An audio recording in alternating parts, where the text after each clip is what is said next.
2 दिन पहले हमने आपको मुंबई की एक कहानी दिखाई थी। एक लड़की को सोसाइटी से इसलिए निकाल दिया जाता है क्योंकि वो मुसलमान थी। पूरे हिंदुस्तान में हंगामा मच गया था। लेकिन आज जो कहानी हम दिखाने जा रहे हैं उसे देखने के बाद आपको लगेगा कि उस लड़की की कहानी तो कुछ भी नहीं थी। दिल्ली से सिर्फ 60 किलोमीटर दूर हरियाणा के वल्लभगढ़ में सैकड़ों मुसलमानों को अपना घर, अपना गांव छोड़ने पर मजबूर कर दिया गया है। उनके घर जला दिए गए हैं, उनकी दुकानें लूट ली गई हैं और सरकार चुपचाप ये तमाशा देख रही है। अब 150 से ज्यादा मुसलमान परिवार डर के मारे वल्लभगढ़ थाने में पड़े हुए हैं।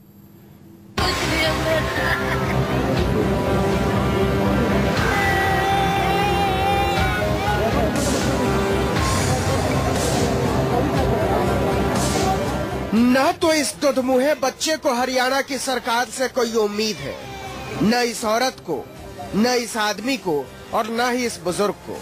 मनोहर लाल खट्टर की सरकार को वल्लभगढ़ के अटाली गांव के कोई 150 मुसलमान परिवारों की घर निकासी से कोई मतलब नहीं। दहशत ऐसी है कि एक भी आदमी घर जाने को तैयार नहीं है। थाने में बैठे हैं, पुलिस ये यकीन दिलाने को तैयार नहीं है कि आप महफूज हैं। जब हमारी मांग पूरी होगी तो देखो चले भी जाने कुछ भी सरकार ने कोई कार्रवाई नहीं किया, नहीं कोई पुलिस ने पकड़ा था, नहीं कोई सुविधा करी है, नहीं कोई जाने आने की उम्मीद है हमें को। पूरे 1 हफ्ते हो गए जब उपद्रवियों ने अटाली में मुसलमानों के घरों में आग लगा दी थी। पूरे 20 घर कई दिन तक धू धू कर जलते रहे। खट्टर की पुलिस ने सब कुछ बहुत खामोशी से होने दिया था। इंसाफ चाहिए हमें। घर नहीं गए? अभी नहीं गए हम, जब जाएंगे जब इंसाफ मिल जाएगा। आप चाहिए जैसे थे हम वैसे होने चाहिए। हमारी गाड़ी फूंक दी, ट्रैक्टर फूंक दिए। इनकी हिम्मत नहीं कि गांव लौटकर देख लें घर का हाल।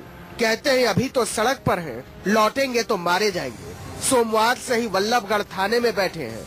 छोटे छोटे बच्चे दूध के लिए तरस रहे हैं। खाने का बंदोबस्त कुछ स्वयंसेवी संगठनों के रहमो करम पर, ऊपर से गर्मी ऐसी कि खून भाप बनकर उड़ जाए। हरियाणा के इस हिस्से में न कानून का कोई मतलब है, न सरकार का, न पुलिस का, न फरियाद का और न सुनवाई का। सब कुछ सरकार की नाक के नीचे, आंख के नीचे। लेकिन न मुख्यमंत्री को फर्क पड़ता है, न मंत्रियों को और न बीजेपी वालों को। और जब सरकार को ही फर्क नहीं पड़ता तो अफसरों का क्या है? सैकड़ों बेकसूर लोगों को सड़क पर खड़ा करके चैन की नींद ले रहे हैं। जिस तरह का उस दिन हालात हुए, बहुत बुरा मंजर था हमारी आंखों आगे। छोटे छोटे से बच्चे रजाइयों में, बेडों के नीचे इस तरीके से दुबका दुबका कर जान बचाई है हम लोगों ने। हरियाणा की बीजेपी सरकार सैकड़ों मुसलमानों के घरों को जला दिए जाने, उन्हें बेघर कर दिए जाने, उन्हें दहशत में रखे जाने को लेकर कितनी संवेदनशील है। उन्हें दहशत में रखे जाने को लेकर कितनी संवेदनशील है, इसका अंदाजा ऐसे लगाइए कि 2 दिन पहले ही मुख्यमंत्री एक बिजली घर का उद्घाटन करने वल्लभगढ़ आए थे, लेकिन उजड़े हुए लोगों से मिलने तक नहीं गए। ऐसा नहीं है कि पुलिस को कुछ पता नहीं था। डीएम, एसपी सबको पता था कि अटाली में किसी भी वक्त कुछ भी हो सकता है। कुछ संगठनों ने उन्हें आगाह भी किया था, लेकिन उन्हें फर्क पड़ना बंद हो गया था। उन्होंने तब तक कुछ नहीं किया जब तक अटाली के मुसलमानों के घर जलाकर खाक नहीं कर दिए गए। उन्होंने गांव नहीं छोड़ दिया, वो शरणार्थी नहीं बन गए।